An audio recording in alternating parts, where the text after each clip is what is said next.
Hey, what's going on, guys? Welcome. Today on drboystv.com, I want to talk about this real interesting stuff that was going on while I was away getting married. It has to do with this NBA player by the name of Kwame Brown. I don't know if you guys saw this or not, but it's worth talking about.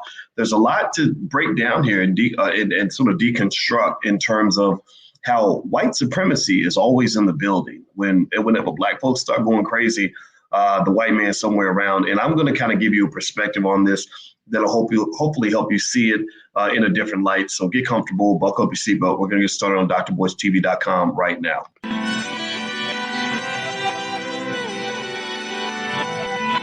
Here we are, clan the isms, cataclysm great. Our people out here struggling, trying to make it in this state. Everybody out here doing it, but we the ones too late. Now family, we the ones who gotta delegate. Get that money in the power, never be fake. Stick to cosign for 3. What did he say? Create jobs, support our own. Educate the same and buy back your home. Got 3 degrees, triple 10. 3 PhDs, now we on the CNN. DBTV, let's talk about negligence. Ignorance is bliss, but we can turn it to intelligence. Believe none of what you hear, half of what you see. Let's break it down here on Dr. Boys TV. Here we are. Hey, what's going on, guys? I hope you guys are doing well. Welcome to drboystv.com, the home for intelligent black people. Now, today, just so you know, I'm still in Texas. I just came fresh off of this, getting married. You know, they say if you like it, you should have put a ring on it. Well, she put a ring on it, and I put a ring on it. And this weekend, my wife and I got a chance to celebrate Black love. We finally did the marriage, and it was down in Texas. And I didn't really talk about exactly where it was going to happen or exactly when, just because I kind of wanted to make sure that I had to keep it kind of private. But now, you know, the cat's out the bag. And if you want to see any of the footage or anything, just go to drboystv.com. You can probably still catch the live stream and all that. And I wanted to share it with you all. And the reason I wanted to share is because you guys know I'm a believer in Black love. I'm a believer in supporting Black women, not just verbally, not just saying I support Black women, but showing that, saying, look, here's a Black woman I'm committed to. Here are Black daughters I'm raising. I think that it's very important, I think, for us as Black men, if we really support Black women, have you committed to a Black woman? I mean, you know, I'm not saying that makes you fake if you haven't. I'm just saying that it's easy for me to say something. Talk is always cheap. And I think a lot of us, you know, get kind of tired of people just talking. It's like, what are you doing, brother? What are you doing? So I'm trying to be a doer and not just a talker. I ain't perfect, but I'm doing my best. I'm just a Black man trying to do better. Now, with that being said, let's jump into the topic for today. Please, if you could take 1 second, hit that thumbs up button. Thank you, Joy Hardy. Joy Hardy's asking me about Mama's cooking. We're about to talk about Mama's cooking for a minute, but I want to really take the conversation in a direction that's a little bit different because you know, I'm sure there's no shortage. I mean, let's just keep it 100. And by the way, let me know if you can hear me okay. Give me a yes or no if you can hear me okay, because I do not have my microphone and I want to make sure that I'm coming through all right. So give me a yes or no if you can hear me okay, so I can be clear that you guys that I'm talking to, not talking to myself. Give me a yes in the chat if you can hear me okay. Thank you, Bees and Kevin Wilson and First Harvest Network. All right, so let's jump in. All right, so Kwame Brown, give me a yes or no. Let's ask the first question, yes or no. How many of you are aware of what's going on with Kwame Brown, the former NBA player who played for the Lakers? Have you seen the stuff going on with Kwame Brown? Give me a yes or no. I want to see how many of you have been paying attention, how many of you have been doing other stuff. It's okay either way, but I think it's worth talking about because I've been paying attention. Okay, so I see a lot of yeses in here. Okay, good. All right, so I'll get, for those of you that said no, very briefly, Kwame Brown is a former NBA player who was if I'm not mistaken, he was the first #1 draft pick out of high school. And I follow the NBA. You know, I follow it probably more closely than most people, not as much as I used to, but back in the day, I definitely followed it. And when Kwame got drafted, it was a big deal. Kwame got drafted. Michael Jordan spoke highly of him. He went to the Washington Wizards. And let's just say that Kwame didn't quite meet the very, very, very high expectations that were placed on him. There were people that expected Kwame to come in and set the world on fire. They thought he was going to be another LeBron James type player. He was actually expected to be LeBron before LeBron. He was expected to be another Kobe or another Kevin Garnett or whatever the case may be. And it just didn't work out, right? Now, here's the deal. Okay, so he had a 13-year career in the NBA. I think he retired in 2013, so about a 12-year career. which honestly, even though they say that that's a long career, it is, technically speaking. I would expect, though, his career to be a little bit longer because remember, he started playing when he was about 18, 19 years old. So a lot of guys will play to their mid-30s, like LeBron, I think, is about 36, 37. Jordan played till he was, I think, 41, which is a little bit on the older side. But so I really think 12 years is even still too short for a guy who's a number one pick. So the thing with Kwame is that, he kind of had a hard time. He was being really dogged out really badly. And it looks like he feels some kind of way. I know that lately he's been online just kind of going off and really going back at his critics, like firing back at the people that were firing at him. His number one adversary in the beginning was Stephen A. Smith. Stephen A. Smith is a guy who, when I've met him, he's been very nice to me. I met him twice at Madison Square Garden. He just saw what I was doing. He said, keep doing what you're doing. That was it. It was very quick. And then he had me on his show. He used to have this show called Quite Frankly with Stephen A. Smith. Had me on there twice. Was very respectful. Personally, there was no issue there. But, when you talk about the bigger picture, there is room to kind of critique Stephen A., right? And that's where Kwame, that's what Kwame's been doing. So he was really, really going in, and you could tell that he was emotionally hurt by the fact that it seemed to me that he felt that Stephen A. used his brand power to harm Kwame's career. That basically, if you're going through the NBA and you're trying to get signed by different teams, and and you're running into a situation where the media is dogging the shit out of you, then it's very difficult to get the team to say, okay, we're going to sign this guy, because perception is everything. Perception is everything. So when you are talking about a brand value, see, this is an economic conversation. Everything goes back to money. There's 1,000 different ways that this goes back to money. I'm not even going to talk. I won't even be able to cover half of the ways that this goes back to money. But one way this links to money is that your ability to go out and just get a contract, for whether it's $100 million deal or $50 million deal, that difference in that $100 million versus $50 million for Kwame Brown can come down to simply how people feel about you, what people think about you, how well the team can market you. So unfortunately, and Kwame was correct about this, when Stephen A. was constantly talking about Kwame as a bust, when Stephen A. is constantly mentioning, this guy's a bust, he's this, he's that, it makes teams say, well, dang, we don't want to sign a bust. Our fans are not going to like him. Because fans, a lot of times, they might like a player, even if he's not the best player on the team. Like, for example, Jeremy Lin, who's an Asian player, came from China. Another one, Yao Ming, who's 7'6" or whatever, most popular guy in China. He wasn't the best player in the NBA, but he got a lot of support, and a lot of teams wanted him because he was marketable. They can market him to the Chinese audience. When I taught a class in China, I remember when I was there, all the boys play basketball. They all followed the NBA really closely. It was really fascinating to see.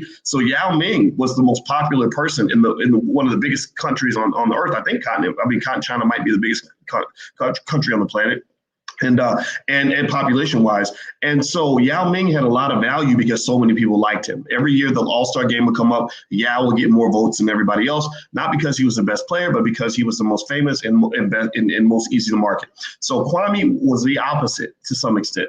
Kwame could come in with another guy who had the exact same statistics, and the teams would pick the other guy over him just because he'd been labeled a bust by so many analysts. They would pick the other guy, give the other guy more money than Kwame, because Kwame was like, all the fans would say, well, I don't know this guy's specific statistics, but I heard he was a bust. Stephen A. said he's a bust. Michael Jordan said this, whatever, right? So ultimately, I think that he did get a raw deal. But then again, though, I'm not sitting here trying to feel sorry for anybody who went to the NBA and made 30, 40, 50, $100 million in their career.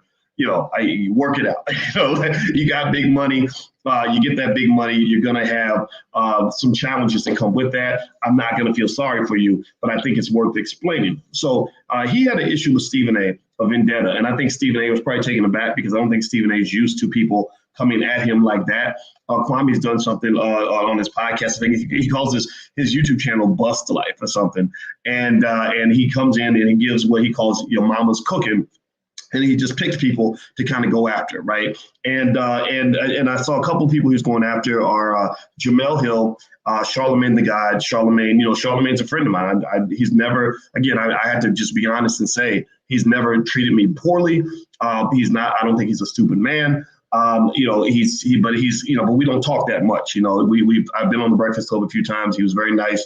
And also when, just so you know, behind the scenes, when Biden was about to interview Charlamagne, he went out of his way to talk to people like myself to figure out what are the best ways to represent the Black community. And I respect that. I don't, whether or not all this other stuff is true, that's another thing, but I respect that, right? So Charlemagne apparently pissed him off Kwame Brown also. So it's kind of going down the list, right? Jemele Hill, another sports analyst, he's kind of going at her because of some tweets. I'm not going to really talk specifically about that anymore, though. That's what it is. You can look it up on the internet. If you're into the gossipy stuff side of it, then it's all out there. What I want to really talk about is the bigger picture. Okay, I want to talk about the bigger picture here and what I kind of see. Because when I see all these people, I see people that are obviously hurt and angry with each other. Two more names, Steven Jackson and Matt Barnes. Those are two more names. And so Kwame's kind of mad at a lot of people, and he's settling a lot of beefs, and that's what it is, right? But, I kind of want you to think about the bigger picture in terms of just sort of what's happening here and how this dynamic is kind of playing out. When I see all these people, I'm going to write down the names so I can remember everybody's names. Steven Jackson, Matt Barnes, Stephen A. Smith, Kwame Brown, Jemele Hill, and Charlemagne the God. What I see are six black people who are very prominent, and they've made a lot of money, and they all have platforms. And so platforms, you can think of platforms like missiles, where you can just aim your missiles at each other, and everybody gets blown up, and everybody makes money, aiming missiles at one another. And so ultimately, this energy is very destructive. Just so you know, in case you want to understand this. I mean, one of the reasons I talk about relationships and family and maintaining healthy relationships is because healthy relationships is a key to wealth. Healthy relationships is the key to power. Even gangs understand that if gang members stop getting along, if the unity breaks down, if the loyalty breaks down, then you're going to have all kinds of chaos, and nobody's safe when loyalty and unity break down. So when I see a lot of prominent Black people really, really just kind of in this crazy chaos, it kind of makes me a little bit sad. But at the same time, though, sometimes things have to be squared out. And the other thing that I see here is not just sort of the wealth and the power and the big platforms, but if you look at this, most of these individuals that I mentioned are not people who, say built something extraordinary within the Black community. None of these people on this list, from what I understand, including Kwame, and it's not a disrespect or anything like that, but none of these people are people that can say, I started my businesses in the hood, and by working together with thousands or hundreds of other Black people, we built something amazing for the community. Now, Kwame does do community service work with children. I know that.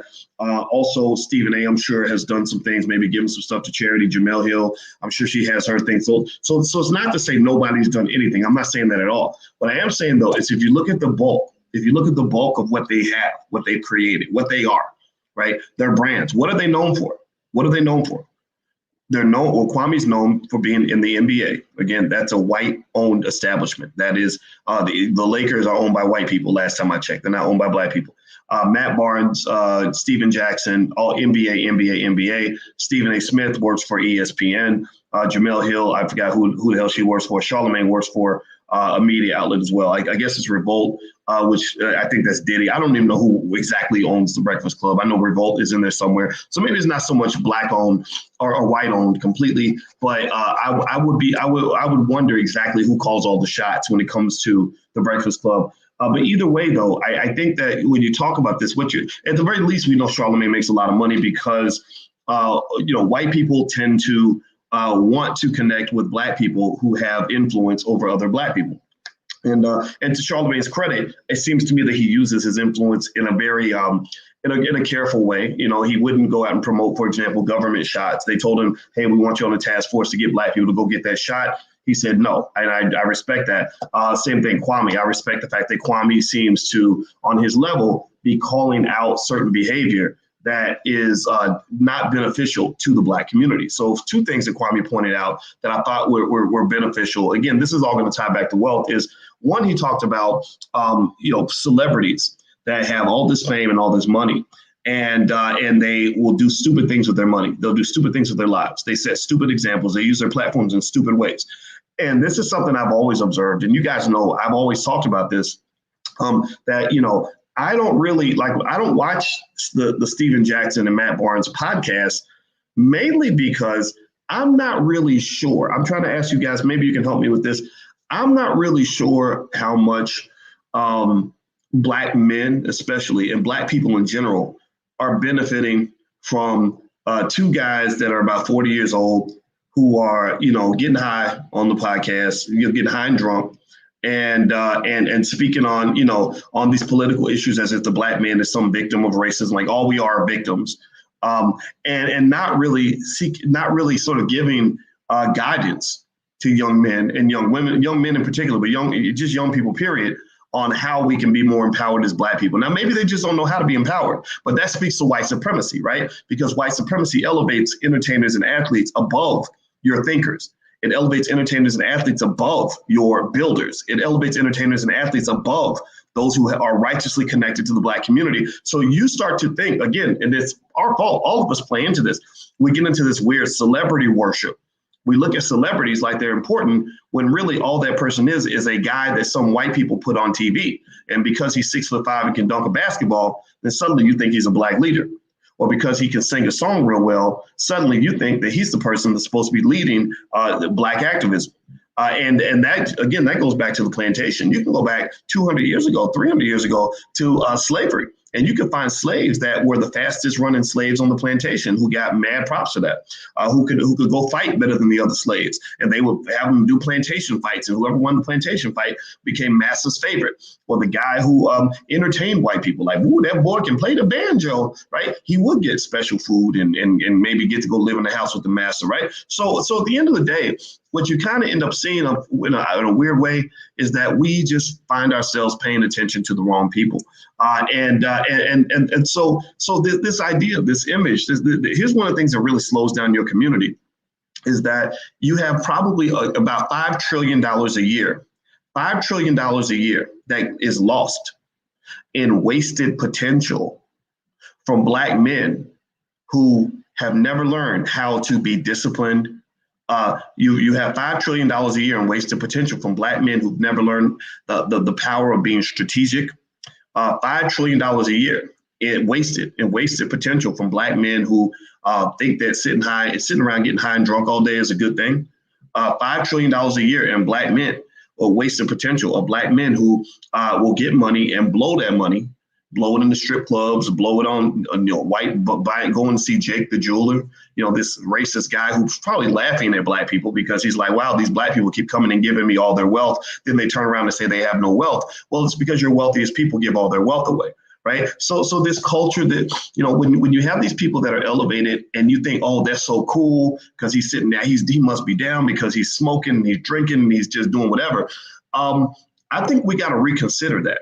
I really do. And I haven't even gotten to the point of talking about the interesting phenomenon of 45-year-old Black men sitting on the internet going back and forth like 12-year-old girls. That part is, that's a whole nother conversation in terms of saying, at what point do you grow up, right? At what point do you, say, okay, I'm a man now. That's maybe something I would have did when I was 22, but now I'm talking to the 22-year-olds. And when I talk to the 22-year-olds, I'm not going to talk to them by imitating them. I'm not trying to be 20, So when I see Matt Barnes and Steven Jackson, I don't relate to that because I know a lot of Black men in my life, including my own biological father. And I've never seen any Black man be productive if he's sitting around smoking and drinking all day. Smoking, drinking, messing around with all different kinds of nasty ass women, throwing all their money away. I've never known a Black man. Give me a yes or no. Give me a yes or no. Have you ever seen any situation where a Black man can be successful, productive, and sturdy for the community when all he does is sit around and get high and drunk all day and waste all his money and run around with random chicks? Again, seriously. And here's the other thing too. You have no community because the question you have to ask yourself is, where are the builders? Where are the builders? Where are the Black men in the community that are getting together and creating institutions and organizations? Where are the Black men in the community that are building the businesses? Where are the Black men in the community that are at least building families? If you can't build a business, you can build a fucking family. Why, seriously. I mean, don't get me wrong. Let me just tell you a little secret. I'm gonna tell you a little secret in a minute. Hit the thumbs up button. Hit the thumbs up, share, subscribe button if you haven't done it yet. Please hit the thumbs up button. Also, you can have a free copy of my book. It's totally free. It's called "It Takes a Village to Raise the Bar." You can get it for free at allblackeconomics.com. Sign up. You'll be on our email list. I'll send you lots of free stuff. The URL is allblackeconomics.com. It's totally free. So here's a little secret. When I got mad, when I fell in love with Alicia and told you guys about it, the reason that I talked about it publicly was it was very awkward, but I did it because I kind of wanted to say, I said to myself, okay, the best way to support the community as much as possible is not just to say what I am, but to show it, right? So for example, like I say I'm down for Black people. You can go back and you can check the 12-year track record of all the videos I've done. Then you can go back and check my 25-year track record of writing articles, and you'll see I've been pretty consistent. If you think I'm an asshole, then I've been a consistent asshole. If you think I'm a great guy, then I've been consistently that person, whatever you think I am, right? And so with this thing with love, I said, the best way for me to show commitment to the Black community and to the Black woman is to commit to a Black woman at some point, and then to talk about that and explain why, so that young people, because I see a lot of you that call me Uncle Boyce and all that, and I just want you to know I embrace all of that. I love that because I want to say to you, like, okay, here's another way you can look at life. Here's a way you can position yourself where you can be successful. I want our young people to win. I know the dangers of drugs and alcohol. That's why you're not going to see me talking about smoking and drinking. I'm not dissing people that do it, but my God, like if you knew how many Black men died or became disappointments to their families because of drugs and alcohol, you know what I'm talking about. Malcolm X said it. Malcolm X said the white man will sell you the liquor bottle and then he'll lock you up for being drunk. Anybody remember that? Malcolm X said that. So at the end of the day, when I'm seeing all this imagery, I'm like, my God, like we got to see something different. And so I talk about my commitment to Alicia mainly because it's like, okay, we're doing this. I'm making this commitment. This is going to be a big part of my life. Let's be transparent. Let's talk about this, right? And now here's what happened to me. Let me just tell you a little secret about some of what happened to me. Most of you, 90-something% of you were like, this is great. Congratulations. This is wonderful, etc. But there was a percentage, a lot of Black men mostly, that were using the word simp. They were calling me a simp, right? And this kind of made me sad because the one guy I supported his podcast. I went to the page and said, "Good job, brother. Hey, I'd love to have you on." And he does this whole video about the fact that I'm simping. And I'm like, well, what did I do? Did somebody accuse, did I get accused of sexual assault? Did I go and beat a Black woman's ass? Like what do y'all think that I did that would make you think that somehow I did something wrong, right? And the reason that they were saying that I was a simp, which was really fascinating to me, is because I publicly expressed my love and affection to a Black woman, because I got on my knee and I said, this is the woman I choose. This is going to be my wife. And I want everybody to know it because we're building an empire here. We're building a structure. We're building something here, right? Just like going into business with somebody, marriage has that legal and economic aspect, which is it's just like starting a business with somebody, except it's that much more serious. And I thought about that, and I said to myself, I processed this a lot, and I said, what community can ever prosper when you have a large percentage of men who hate the women that much that they will never commit to them, that they refuse to partner with them in a structured way? How can get with me? Give me a yes or no in the chat if you get what I'm saying here. I want to say without being critical, but I want to really give you something else to think about here. You've been trained to think this way.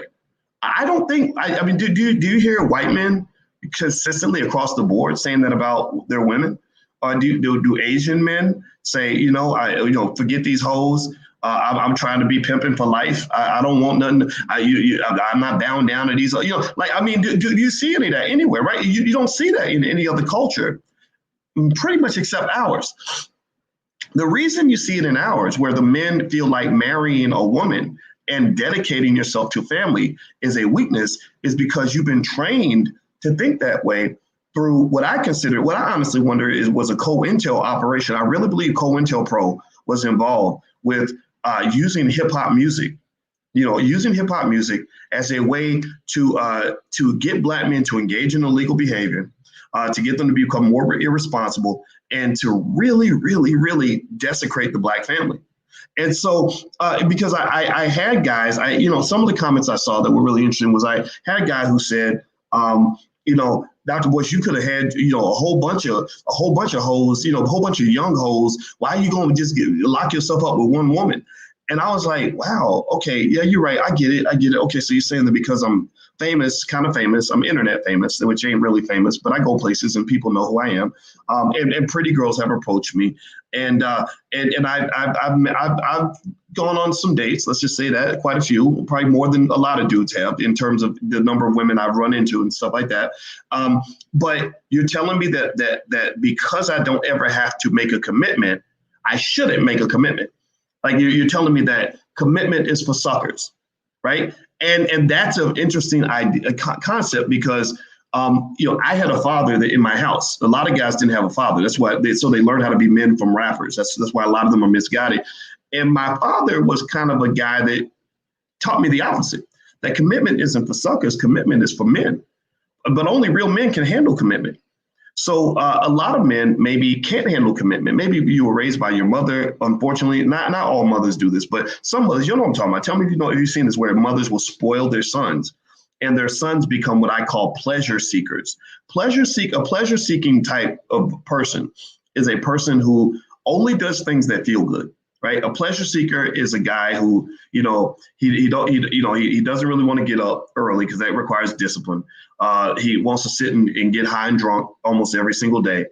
He runs from woman to woman just to do whatever. And then if the relationship gets hard, he just gets another woman to replace the last one, or there's 2 or 3 at a time or whatever. Right? Maybe he goes and gambles or away a lot of his money instead of investing and doing disciplined things that are going to build a future. You're kind of just going from one pleasurable activity to another. So a lot of that pleasure-seeking behavior is heavily pushed in the Black community. And I believe that they do that because they want your men to be soft. They do that because they want your men to be weak. They do that because they don't want your men to be loyal or committed to anything other than seeking more pleasure. They do that to you the same way a drug dealer that wants to control hookers or drug addicts will simply keep you on that dope. Because if you're spending all your time trying to get high, trying to engage in the pleasure-seeking behavior of getting high, then you're not going to be a soldier. You're not going to be ready. You're not going to be alert. You're going to be high and drunk, and it's going to be easy for a cop to roll up and kill you. It's going to be easy. They pay attention now. You've seen all the police shootings that everybody's talking about. How many of those shootings have involved brothers from, say, the Nation of Islam? Have you ever seen any scenario, any of these shootings that involved a brother from the Nation of Islam? Do you think that's a coincidence? Do you think that's a coincidence? Well, why do you think that none of these police shootings have involved a brother from the Nation of Islam? Well, because the Nation of Islam don't roll like that. They're not rolling like sloppy, undisciplined men who are vulnerable, who call themselves victims every day.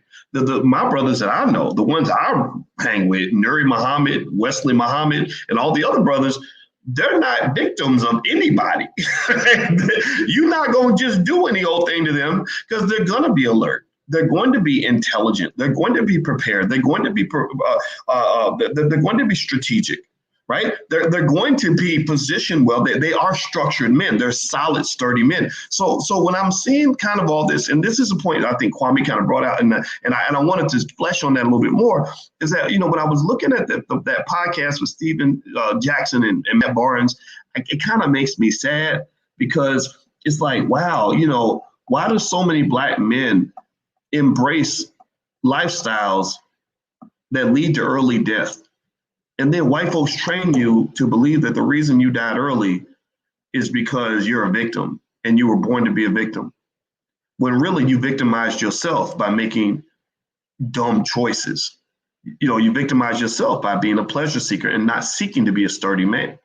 So it's no different from somebody who becomes obese because whenever they eat, they only want to eat food that tastes good. They don't want to eat anything that's healthy, and they don't know anything about moderation. Right. So I get it. I get, all the things that men love. I don't know much about liquor and drugs. I don't mess with that because I had too many people in my family die from those sorts of things. But everything else, I totally get it. But there was a point where I said, I want to be structured. I want to be sturdy. I want to be ready for the war. The war is declared on me every day from the time I was born. My mother was 16 when she got pregnant with me. I'm sure some feminist told her to abort me, right? She had no resources. So I feel like they've been trying to come get me since I was a baby. And the best way to be ready for that is to ensure that I am as prepared as I can possibly be. Another way that they seek to enslave you is economically. Economic enslavement is a big deal. So when you talk about people on TV that are effectively what you might call cooning out, constantly folding, et cetera. Stephen A. Smith can be accused of that. I've seen Stephen A. Smith engage in just almost humiliating behavior, as a result of the fact that ESPN effectively owns him. I think it's great that he's making $10 million a year. I think Stephen A. has a lot of latitude. I don't think Stephen A. is a completely bad guy. But I remember years ago, there was this white woman on the staff at ESPN who went out of her way to attack Stephen A. on Twitter. Right, she was a feminist, and she attacked something he said and claimed that it was sexist, and she was in clear violation of ESPN's policy. ESPN has a clear policy that says that no person is allowed to go and disparage another ESPN brand on social media. You're not allowed to do that if you are an ESPN employee. So this white woman should have got fired. She should have got fired. But again, ESPN is a white-owned company for the most part. I mean, it's run by white folks, and so they're gonna have their double standard. That's never gonna go away. White people will never give you equality. You're gonna have to take it by building your own institutions, just so you know that. And so she didn't get punished. But Stephen A. the next day goes on TV and he's apologizing. And I'm sitting there thinking, okay, so wait a minute. So the white woman broke the rule, but you don't want to apologize. You're looking a little Nick Cannon-ish right now. And again, Nick Cannon, somebody reached out to me from Nick Cannon's team and asked me to come on this podcast. What is it called? Cannon's Class. And I swear to God, it hurt my heart, but I had to say no. I had to say no because I said, man, I can't, the way you handled that whole situation where you got pimp slapped by the Jewish community in public and was apologizing over and over and over again.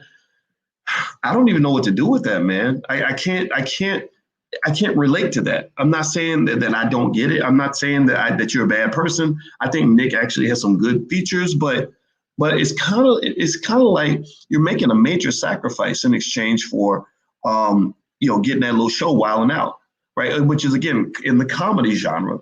White people will always love a black man who raps and tells jokes. They'll always love a black man who keeps them entertained. Because when you are always the clown, then you will never try to take the seat of the king.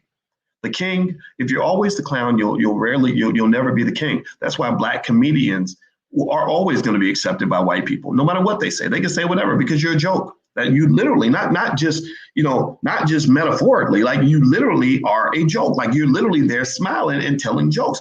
And I'm not saying that this makes them bad. And this is not a bash on Nick Cannon at all. This is something I hope he will consider, is that at some point the question becomes, at what point do you become a man that is to be taken seriously? And again, it's that constant desire to keep the black man as a child. It's the constant desire to make sure that he's never doing the grown man stuff. He's not doing the big boy stuff. He's not the daddy in the house. He's one of the kids. What do the kids do? Well, the kids dribble basketballs. They play basketball in the backyard. What else do the kids do? Well, the kids are funny. They come in wearing a little Halloween costume and doing cartwheels in the living room, and everybody claps. And right. The kids are the ones who are not handling, big boy affairs. And so there's this interesting thing. I heard somebody use a term called the infantilization of the black man, where basically the goal is to keep the black man as a child or as an infant or as a little girl. That's another thing, too. That's why Hollywood has this obsession with putting black men in dresses. They love, the bigger, the burlier you are, the more Terry Crews you are, the more they love to see you in hair rollers and a dress. And I believe that's partly connected to just the sickness, the mental illness of Hollywood. There's a mental illness there where they're into that kind of thing. I think it turns them on. I really believe that. But also there's something about that makes them say, okay, he's comfortable, he's safe. He he's like the big elephant in the circus that's wearing a clown costume. So he's not or the lion who dresses like, who dresses like something like a funny character, right? You put a little funny hat on the lion or whatever. So he's not a big scary lion anymore. He's the funny little character with the funny hat on, right? He's the clown now, right? He's not the king of the jungle. He's the clown of the jungle, right? So the black man is the king. Like, I believe black men, I believe we have something special. I believe we got a special sauce, special DNA, special makeup that makes us just great, right? Physically, intellectually, otherwise. At least that's how I see myself, and that's how I see a lot of the brothers that I see out here that are really doing it and holding it down.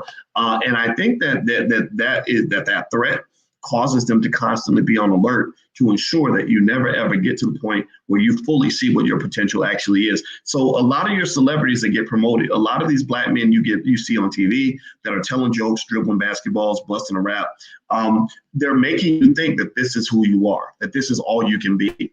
There's nothing wrong with being a rapper. I had rappers at my event, this week. D1 was there. I love D1. Willie D from the Ghetto Boys is my buddy. I'm actually going to go on his podcast. Him and Scarface have a podcast called Ghetto Boys Reloaded. I did agree to go on that podcast. I don't go on everybody's show, but I'm in Houston, so I'm going to go ahead and pop over to their podcast. And I did that out of respect.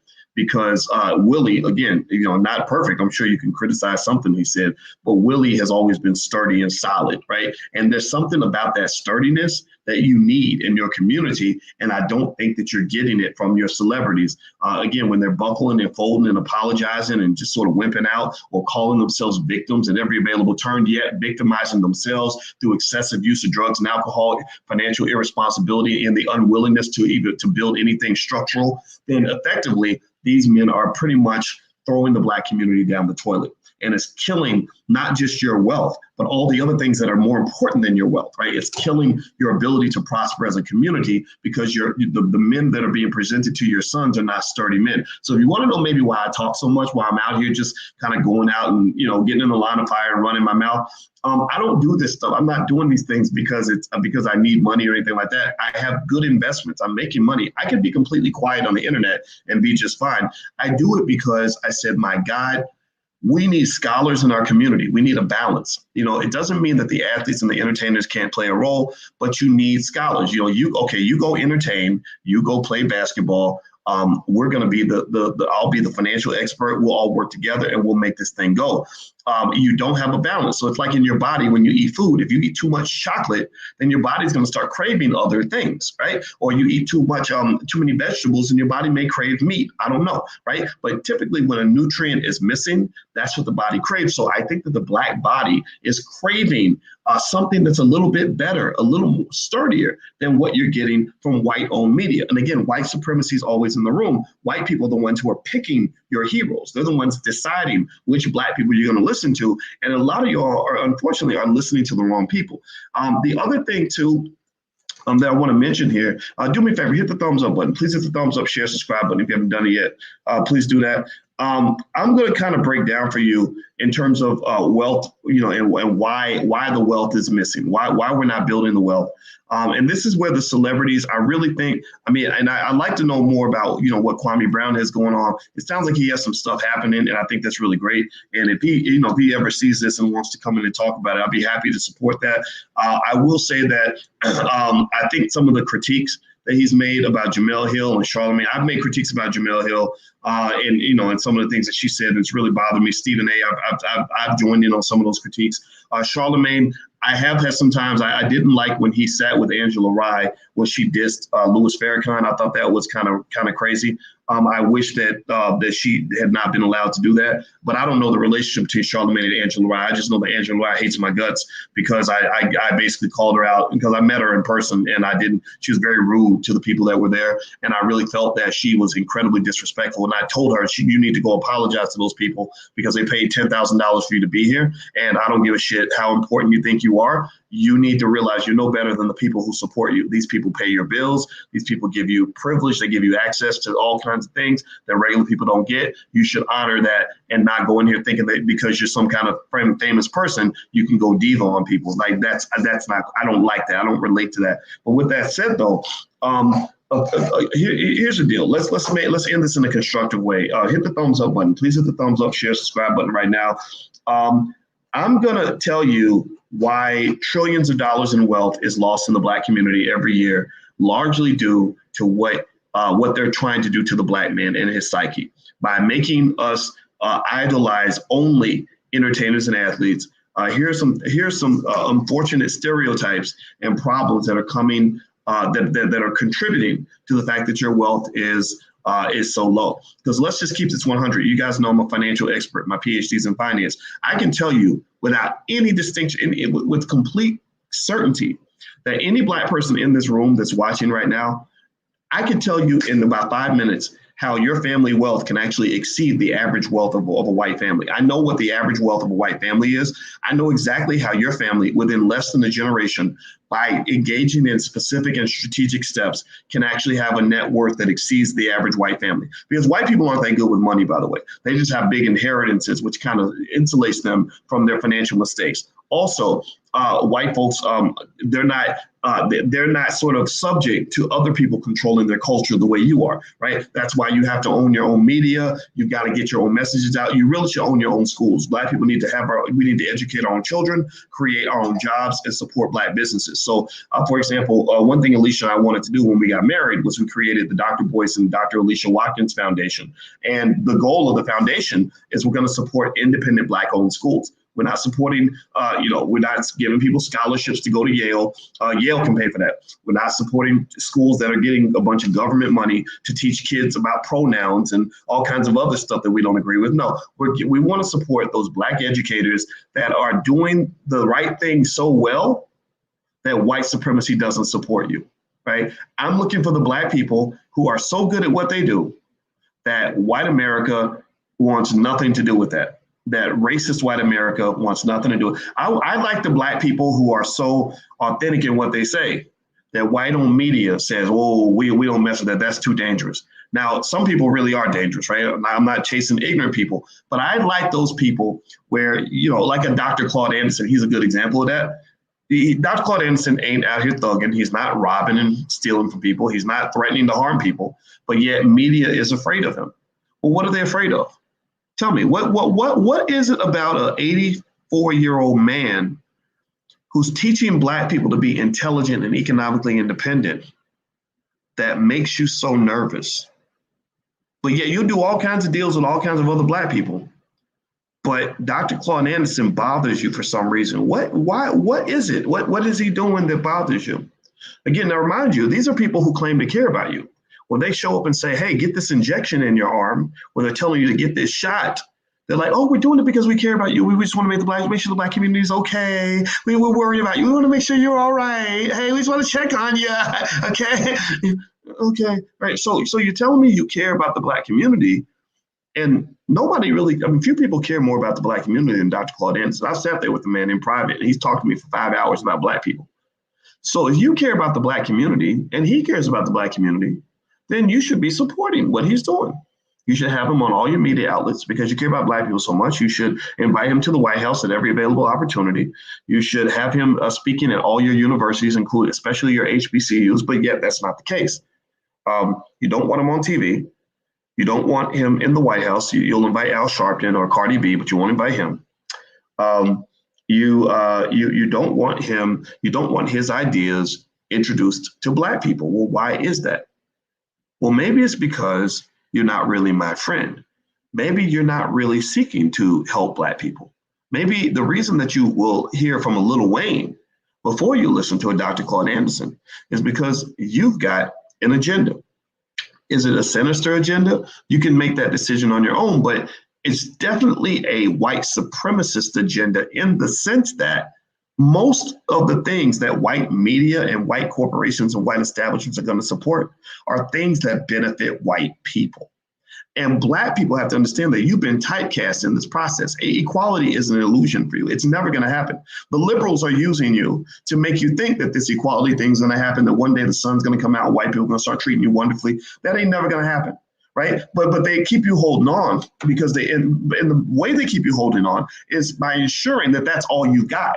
See, if that's all you got, like if you're a black man who played in the NBA and you made a bunch of money and you get out and you can't make money anymore because nobody ever taught you how to start a business. Nobody ever taught you how to be an independent black man. Nobody ever taught you about owning land and all these other things they could have taught you. All they taught you was how to dribble a basketball. Then you're desperate. And so when in your desperation, you then will do anything necessary to get an opportunity from the people that you deem to be your economic gods. Right? The economic gods control the resources. So they say, okay, we're going to pluck this Negro out of the pack because he'll play ball. He does what we want him to do. He's funny. He can dribble a ball. He entertains us. So we're going to pluck him out, and he'll say things that will keep the rest of the black people in check. So we're going to write a check for this guy because he don't know how to write his own checks. His daddy never taught him how to be a man and how to be independent and how to give the middle finger to the establishment because he ain't got nothing. Right. And the little bit that he had, he blew it all because he's running around chasing the hoes and going to the strip clubs and buying the Ferraris and packing up babies' mamas and doing all kinds of things. Every single thing you could do that is the exact opposite of being a structured, sturdy human being that would allow him to be prominent, strong, and successful. He did the exact opposite of that. So effectively, when you're talking about this, you got to play this in and tie this back to why the black community seems to kind of have a hard time figuring out, what it's going to take to really overcome this whole white supremacy thing, right? Why the struggle can't be put behind us. It's very strategic. So let me kind of break some of this down for you. A lot of it starts with your men. Your men are not taken seriously. So I'm going to explain to you a few reasons, very quick reasons, why your men are not taken seriously, okay? And by the way, there's a URL, firstsharestock.com. If you want to start investing in the stock market, you're not sure how to do it, or you want to get better at it, go to firstsharestock.com. There's a free training there that I put together for you guys. Stock market investing is the number one way that people go from middle class to upper class. The other thing that you got to understand, though, is that a lot of the way you're being introduced to investing through Robinhood and all that is not healthy investing. It's gambling. And I want to show you you can gamble if you want to, that's fine. But Dogecoin is not an investment. Quick flips are not an investment. Investments are when you plant a seed and you let the seed grow. And I can explain all that to you. So just go to firstsharestock.com, bring your kids. If you teach your kids how to invest, your kids won't have financial problems when they get older. They won't be slaves to white supremacy when they get older. They will actually be empowered when they get older. And they're not going to run around talking about the fact that their life is terrible because racism did it. That's not going to be their story. They're going to have a better story than that. All right, so here are a few reasons why black men are not taken seriously. One is that there is a unfortunate culture that says that commitment is for suckers.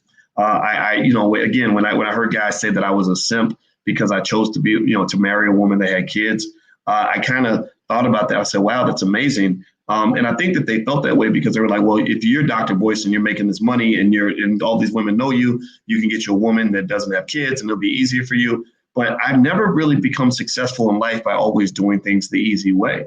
I've never felt like I was reaching my potential by not trying to be there for others, right? And also, I really think kids, if they're well-behaved, by the way, if they're well-behaved and the situation is a healthy situation, kids are such a blessing, and I said, well, God, maybe am I a simp?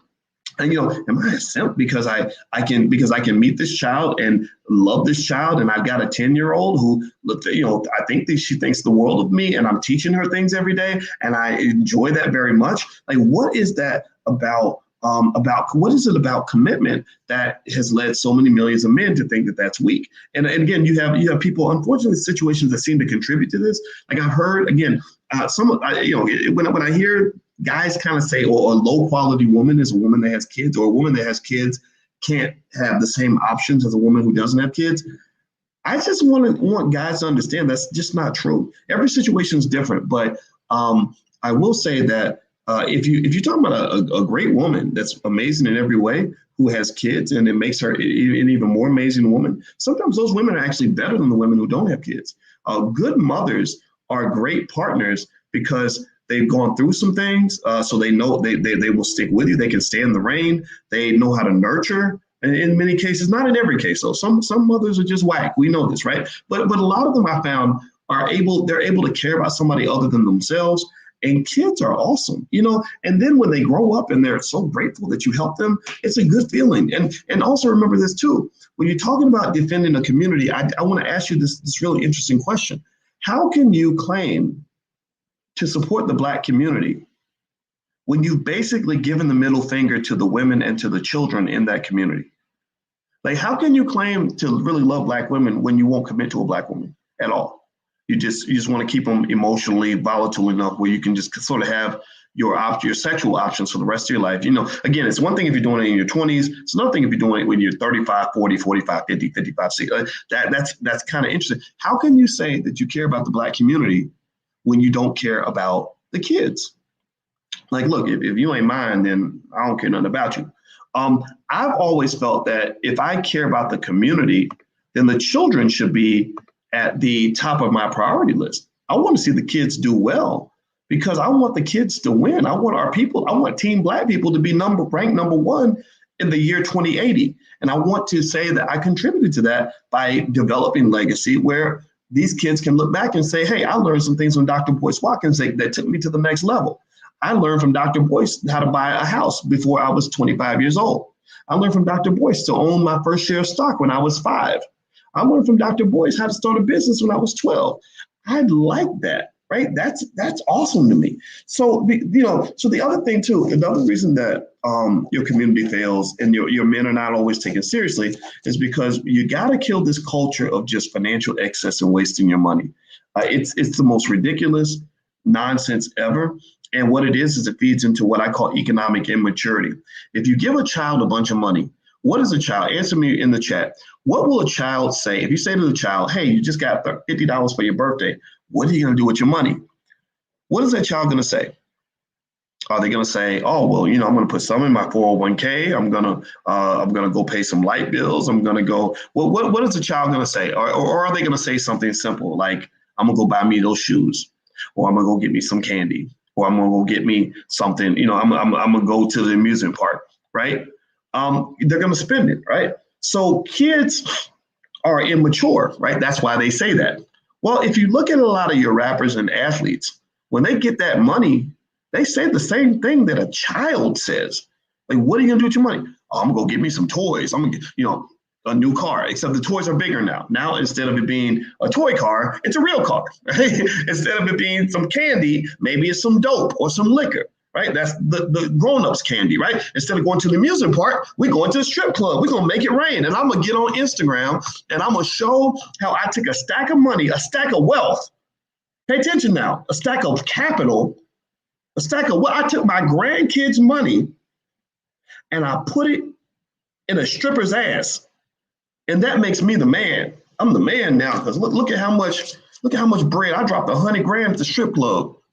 And gave $100,000 to the community center, didn't take $100,000 and go back to your hood and build a school. Didn't take that $100,000 and say, hey, we built 80 businesses in my old neighborhood. Now there's thousands of jobs created. Didn't do that. You created jobs for strippers. maybe that's kind of good. Strippers got to eat too. But what have you really done? What have you really helped? I mean, where does this go?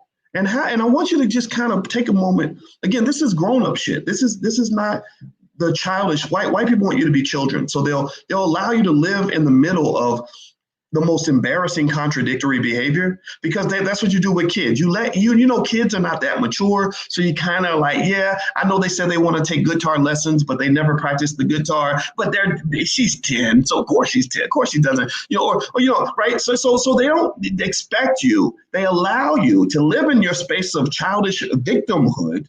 Right? You become this protected class where the same contradictions that would cause anybody that's goal-oriented to say, what the hell am I doing? You're not forced to do that because they want you to sit there they got you at the little kids table. Because the children, you don't hold children accountable the way you hold adults accountable. Right? So when they allow you to go and do things to destroy yourself, and they still claim that you're a victim of someone else's behavior, not your own, they're giving you the kiddie license. They're giving you the kiddie license. Oh, you're just a little kid. You're just a little baby. So, of course, little babies, you just ain't going to make no damn sense because you're just stupid, right? So I'm saying that when you're talking about money, I think that we need to revoke the kiddie license and get a big boy license. A big boy license, and again, this is where men get separated because there's some men who get this, I think. This is the big boy license is where Alicia, my wife would come to me and say, Boyce, okay, you say that you're trying to lose weight, but you're eating pizza and candy bars every day. That's not consistent. You're not running. So that doesn't make any sense, boys. That makes me think that you're not serious about trying to lose weight. Or the big boy conversation for Black men in the Black community would be something like this. It would say, okay, you say you love Black people, and you get pissed off when white people call you the N-word, but yet you call yourself the N-word in every other sentence. Is there anybody else? Can somebody else in the chat confirm to me that I'm not completely crazy on this? That maybe, again, I know this is a scary conversation for some people. This is more of a big boy, like, accountability discussion. But does anybody think it's kind of weird that we will go ballistic when a white person calls us the N-word, but yet we will call ourselves the N-word like it's a sport. Like, we love calling ourselves the N-word, and we will celebrate rappers who are being paid by white people to call us the N-word. Like, does anybody else in the room kind of think that's a little bit weird? And again, when you're given the kiddie license and no one calls you out on that contradiction, because white people are scared. They're scared. They're like, well, we think it's strange, but those people, that's just what they do, right? So white people are scared to say, but it's not their job. They're not your parents, right? It's up to the community to kind of say, man, we need to quit all that. That's crazy. Like, I done made a song. I'm literally sitting here celebrating a rapper who made a song calling Black people the N-word and literally celebrating murdering Black people. But at the same time, I'm going to go and get upset because a white man said something that was far milder than what I said and what this rapper said in his own song, right? So I mean, so I personally think that this is one of the reasons they don't take you seriously. They're like, these people are crazy. What the hell is this? This only made no damn sense. I think another reason why Black men aren't taken seriously and why the community does not elevate as a result, elevate economically and otherwise, is not just the lack of interest in commitment, but also wasting money. And then the third one is staying high and drunk all the time. I think that sort of celebrating, the fact that the guy's smoking something while he's talking, like somehow that's a sign of masculinity, or he's drinking and that makes him more of a man. I think that you got to challenge that. Popping bottles does not make you a man. Popping bottles means you like to drink liquor, and that's perfectly fine. But there's nothing masculine about popping a bottle, especially when you have so many Black men in the community who cannot come through for their families because they are alcoholics. Tell me, give me a yes or no in the chat if you have a Black man in your family who's an alcoholic. Give me a yes or no. And I'm talking, and again, we started off talking about Kwame Brown and everything. And I kind of, you know me, I like to really have the whole conversation. I don't want to get into the gossipy stuff, but he was talking about Matt Barnes and Steven Jackson in their show. And this is a show, I will never go on that show because I don't want to try to fit into that culture. I don't want to fit into a culture where you're getting high and drunk all the time. I don't want to fit into a culture where the only way you can hear me is if I'm smoking something and drinking something. I get that. And I understand that's what people do. I'm not judging that. But where I come from, again, my dad was a soldier. I was raised to understand that if you're really trying to be a soldier, if you're really trying to be alert and ready for battle, you don't sit there and get high and drunk every day. That's not how a soldier is supposed to live. It doesn't mean he doesn't enjoy his life when he's off duty, but it does mean that you have to think about sort of how you're carrying yourself, right? So I think the Black man is not respected when he's carrying himself in that way. Another reason Black men have trouble getting respect is because when you see all the arguing and the back and forth and the bickering and the chaos, you're not really seeing anything that's really structured coming out of that. For example, Elon Musk right now has built SpaceX, this gigantic company that is taking people to the moon. That's very structured. It requires the cooperation of thousands of engineers, thousands of investors, billions of dollars of resources all coming together for one common purpose that is going to mean getting a human being on the moon. I mean, not on the moon, sorry, on Mars and the moon. He's going to both. Okay, so where is the really powerful, structured and disciplined activity or project that Black men are pursuing right now? Can somebody tell me what is it that Black men collectively that we're doing that can be attributed to us, where all the Black entertainers and athletes have gotten together to support one giant multi-billion-dollar project? Is it the development of a black-owned sports league? Did LeBron get together with Jemele and all the NBA players and then put pressure on these white corporations to give them the money or helps support or whatever? There are millions of Instagram followers to say we're going to build a sports league that's going to be black-owned. Is there anything out there? There's nothing. There's no epic project out there. There's only a lot of chit chat back and forth, right? Where you got the guys on ESPN who are representing massa to the fullest, right? They're not going to upset their bosses, right? So that's where Jemele Hill and Stephen A's fit in. And then you got Kwame, who's mad about that, right? Who's sort of, again, because he's been hurt, he's making it his mission to destroy these people that have been doing these things. And I'm not here to get in the middle of that or one way or the other. I tend to be more on the Kwame side, just because I personally have an issue with the folks that do a lot of bidding for white folks or whatever. But it doesn't mean I'm completely on their side. I'm on the side of the community. And at the end of the day, I'm always like, okay, so everything's getting burned down. Everybody's getting attacked. People think this is really great because we tend to love toxic stuff on the internet, and toxicity is the best way to get 1 million subscribers on your channel. I get that. But is this a reflection of something productive, or is this a reflection of the fact that Black people, unfortunately, in many cases, especially those who are less mature, have become addicted to toxic behavior as almost the way flies are addicted to manure, right? Is that why everybody's paying attention? Because you like the drama, you like the Jerry Springer aspect of it. At the end of the day, how do Black people eat better? Health, wealth, and relationships. Remember, I told you those are the 3 main measures of quality of life. So in what way does any of this benefit the health, the wealth, or the relationships of Black people? I cannot see how. I don't. It doesn't mean that it's bad or I'm dissing anybody. It just means that you got to kind of process that, right? Decide for yourself. Am I a builder, or am I just here? Am I trying to be productive, or am I just trying to exist? Right. The next thing is another reason Black men aren't respected is because we don't care about our women. We love guys who disrespect Black women. We think that's a wonderful thing. I think that you can challenge Black women without disrespecting them. I've challenged Black women really to the point where Black women who didn't want to be challenged got mad at me. I've been called a sexist 1 million times. I get called that a lot, but I don't care. I'm like, no, if you're on some BS, I'm not going to support any BS. I'm not going to call everybody a queen. You got to earn that. If everybody gets called a queen, then being a queen won't mean anything. I wanted to marry a queen. I did, but there's a lot of women. No, I'm not, every woman ain't no queen. I'm sorry. But at the same time, I think you can do that in a way that is loving enough to understand what Black women go through. Same thing is true when you're dealing with Black men. I know Black men are toxic in certain ways, and we can do some things that are kind of messed up. But I think that fundamental love, support, and respect for Black men is absolutely necessary for your community to rise. A lot of the reason that some Black men don't rise to their best is because they're being torn down by some woman that's around them, some woman who never learned to respect a man.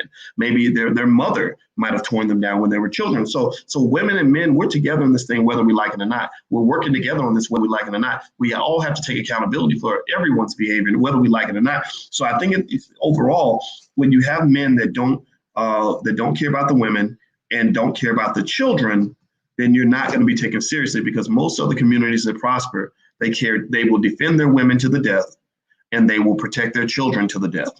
They also get together and do structured things. They form things. The mafia has the families. They have the strong families. They're the Genoveses and John Gotti, his family, and the 5 families of New York and all that. It's family, family, family, family, family, because family means power. Family means strength. Family means wealth. So that's the key idea I want you to kind of process. Is I want you to ask yourself, how do we build this family thing? How do we build this community thing? How do we build the strength, wealth, and power that we're going to need to truly fight the battle of white supremacy? And if you can't think of anything, then take your time and process that. And then everything you take in, everything you do, everything you're a part of, ask yourself, how is this adding to the empire building approach? I got married this week, and I got to go because I got to take the kids to the airport. But I got married this week, not just out of love for this beautiful Black woman. I love her. I think she's the most beautiful woman in the world. No question about that. And I didn't get married because I had no other options. Believe me, I told you, there's a lot of temptations in the world and lots of things men can be involved with. I did it because I know that at some point I'm going to die. And when I die, I want to leave something that is built on structure and legacy, and some sort of institutional framework that allows a lot of people to be in a better situation because I was here. And I know that I can't do that just by being Boyce the Maverick or just Boyce, Boyce the player, right? I want to do that by being Boyce the father, Boyce the godfather, right? Boyce the leader of a structured multi-billion-dollar entity called my family that is going to be so strong and so powerful that it's already getting there. It's not, we've been doing this, that is so strong and so powerful that you can't hurt nobody in the family unless you want us to be pushing back.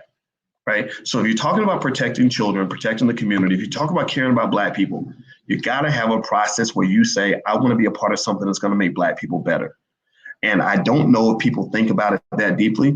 And maybe I went further over some people's heads, and that's totally fine. Those people will unsubscribe from the channel, which is good, because I want to talk to those who get it, because I'm telling you, those of you who are hearing this, who are feeling this message, I want you to act on it, because when you act on it and you pursue it with all your heart and all your might, you are going to be the ones that your family is talking about for the next 100 years.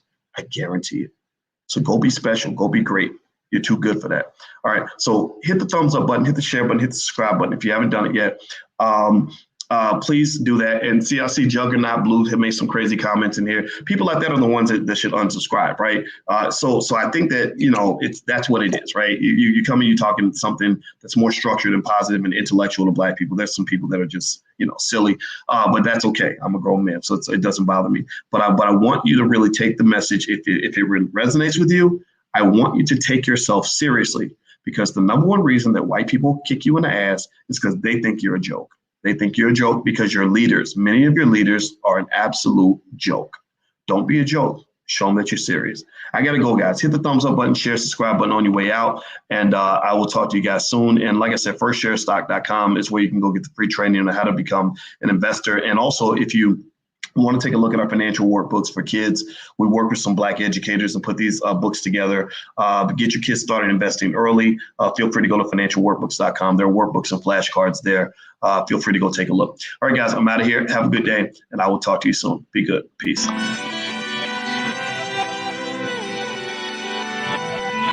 Here we are, clan the isms, cataclysm great.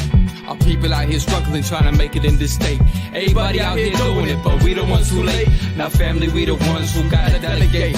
Get that money in the power, never be fake. Stick to cosign for 3. What did he say? Create jobs, support our own. Educate the same and buy back your home. Got 3 degrees, triple 10. 3 PhDs, now we on the CNN. DBTV, let's talk about negligence. Ignorance is bliss, but we can turn it to intelligence. Believe none of what you hear, half of what you see. Let's break it down here on Dr. Boyce TV. Here we are. I'm going to send you guys the plane ticket and everything. All right. Talk to you soon, man.